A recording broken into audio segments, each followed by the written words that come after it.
नमस्कार. जिल्हा परिषद प्रशाला मुलांची पैठण या शाळेविषयी, तिच्या विकासाच्या प्रगतीविषयी थोडक्यात माहिती सांगत आहे. शाळेची इमारत तशी जुनीच आहे. होय, बदल शक्य आहे या युक्तीप्रमाणे आमच्या शाळेचे मुख्याध्यापक श्री गाडे सर यांनी या शाळेसाठी विकास कामासाठी सुरुवात केली. आराखडा तयार करण्याचं ठरलं.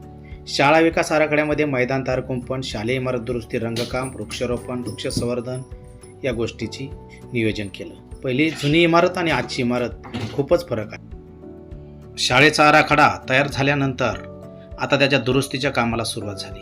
प्रथमतः शाळेचे कंपाऊंड बनवण्याचे ठरवले. त्यासाठी आर्थिक निधी सर्व शिक्षकांनी उपलब्ध करून दिला आणि भौतिक सुविधायुक्त शाळेचे काम सुरू झाले. बघता बघता शाळेतील जाळी बसवण्याच्या कामाला प्रगती मिळाली आणि जाळी बसवल्यानंतर शाळेचे थोड्या प्रमाणात संरक्षण भिंती पडक्या होत्या, त्या पण दुरुस्तीचं काम सुरू झालं. एका शाळेच्या माजी विद्यार्थ्यांनी त्यासाठी विटा उपलब्ध करून दिल्या. सिमेंट, वाळू असं उपलब्ध करून दिल्यानंतर आम्ही ते काम कंपाऊंड पूर्ण केलं. कंपाऊंडचे काम पूर्ण झाल्यानंतर आता तो प्रश्न होता तो शालेय इमारतीचा. शालेय इमारत तशी जुनीच होती, पण थोडी डागडुजी करणे गरजेची होती. दुरुस्ती करण्याची आवश्यकता होती. म्हणून यासाठी आर्थिक नियोजन करताना पुन्हा एकदा सर्वांच्या सहकार्याने समाजात जाण्याचे ठरले. समाजातील प्रतिष्ठित नागरिक, पालकवर्ग, त्याचबरोबर सदस्य, माजी विद्यार्थी यांच्या भेटीगाठी सुरू झाल्या. शालेय इमारतीच्या दुरुस्तीचे काम सुरू झाले. निधी उपलब्ध होत गेला तसतसे काम सुरू झाले. सर्वानुमते शाळेच्या इमारतीला किल्ल्याचा लुक देण्याचे ठरले आणि कामाला सुरुवात झाली. 3D बनवण्यात आली आणि रंगकाम करण्यासाठी पेंटरला बोलवून त्याप्रमाणे काम सुरू झाले. पुढच्या टप्प्यामध्ये शालेय मैदानाचे कामाचे नियोजन ठरलं. त्यासाठी मातीची आवश्यकता होती.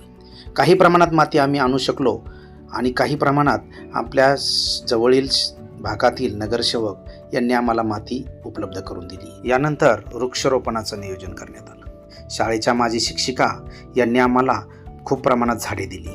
त्यानंतर काही शिक्षक, त्याचबरोबर माजी विद्यार्थी, त्यानंतर विविध समाजातील पालकवर्ग यांनी सुद्धा आम्हाला झाडे उपलब्ध करून दिली. शाळेतील माजी शिक्षिकेने ठिबकसाठी निधी उपलब्ध करून दिला. शाळेचा विकास होत गेला आणि आज शाळेचा परिसर खूपच छान असा भौतिक सुविधायुक्त पाहायला मिळत आहे. शाळेतील माजी विद्यार्थी 1976-77च्या बॅचनी तर शाळेसाठी एक छोटंसं गेट आम्हाला उपलब्ध करून दिलं. त्यानंतर पिण्याच्या पाण्यासाठी वॉटर फिल्टर उपलब्ध करून दिलं. अशाच प्रकारे शाळेची इमारत आज घडीला खूप सुंदर दिसत आहे आणि याच वर्षी मुख्यमंत्री माझी शाळा सुंदर शाळा या स्पर्धेमध्ये आम्ही प्रथमतः उतरून तालुक्यामध्ये 2रा क्रमांक पटकावला आणि आज आमची शाळा खूपच सुंदर अशी शाळा आहे आणि तिचं एक छोटेसे रूप आपल्याला पाहायला भेटत आहे. सर्वत्र वेगवेगळ्या प्रकारची झाडे, नारळी बाग केलेली आहे, अमृतवाटिका केलेली आहे. त्यामध्ये सुद्धा वेगवेगळ्या प्रकारचे सर्व झाडांची लागवड करून त्याचं संवर्धन होत आहे. शाळेच्या प्रगतीविषयी, विकासाविषयी एका विद्यार्थ्याचं मनोगत आपण ऐकूया. नमस्कार, मी सोमनाथ ज्ञानेश्वराक, वर्ग 10वा, जिल्हा परिषद प्रशाला मुलांची पैठण. मोठी हिची गाता गाता शब्द अपुरे पडतील अशी माझी शाळा. मी या शाळेत इयत्ता 5वी पासून शिक्षण घेत आहे. जेव्हा माझ्या शाळेचा परिसर एवढा सुसज्ज नव्हता, परंतु दिवसेदिवस माझ्या शाळेने प्रगतीच्या, विकासाच्या दिशेने पाऊल टाकले. माझ्या शाळेतील सर्व शिक्षकांच्या मदतीने माझ्या शाळेचे स्वरूप बदलून गेले आहे. त्यात वृक्षारोपण, सुसज्ज बोलक्या खोल्या, सर्व भौतिक सुविधा, निसर्गरम्य परिसर, भव्य क्रीडांगण, संगणक कक्ष अशा सर्व सुविधायुक्त माझी शाळा आहे. सर्व शिक्षकवृंद आम्हाला नवीन उपक्रमाद्वारे अध्यापन करीत असतात. हा खूप बदल माझ्या शाळेत झाला आहे. मुख्यमंत्री माझी शाळा सुंदर शाळा अभियानात तालुकास्तरीय 2य क्रमांक मिळाल्याचा आम्हाला खरोखर अभिमान वाटतो. धन्यवाद.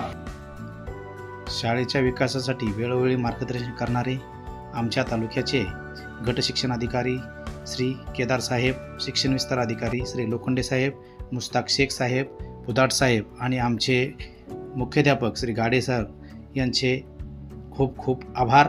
धन्यवाद. शाळेच्या प्रगतीस शुभेच्छा.